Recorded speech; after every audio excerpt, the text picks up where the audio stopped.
மனசாட்சி தொட்டு சொல்லுங்க. ஒரே ஒரு முறை மனசுல கை வச்சு சொல்லுங்க. எல்லா பெண்களையும் தான் கேட்குறேன்.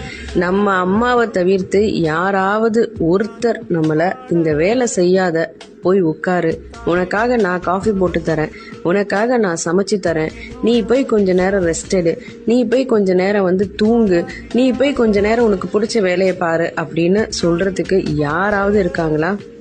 இந்த உலகத்துல நீங்க எங்க போய் சுத்தி முட்டி தேடினாலும் அந்த அம்மாங்கிற ஒரு உறவை தவிர்த்து வேற யாருமே நம்மள அப்படி சொல்ல மாட்டாங்க. நம்ம அதிகமா சண்டை போடுறதும் நம்ம அம்மா கிட்ட தான் இருக்கும். நம்ம கண்களும் நம்ம மனசும் அதிகமா தேடுற ஒரே ஒரு உறவு அப்படின்னா அது நம்ம அம்மாவா தான் இருப்பாங்க. ஆனா ஒரு கட்டத்துல அவங்கள தேடினாலும் கிடைக்க மாட்டாங்க அப்படின்னு இருக்கக்கூடிய சூழ்நிலை ரொம்ப ரொம்ப கொடுமையானது. அந்த கொடுமையை நான் அனுபவிச்சுட்டு இருக்கேன். இந்த வீடியோவை பார்த்துட்டு இருக்கவங்க உங்க அம்மாக்கு நீங்க என்னெல்லாம் பண்ணணும், என்னெல்லாம் செய்யணும்னு நினைக்கிறீங்களோ ஒரு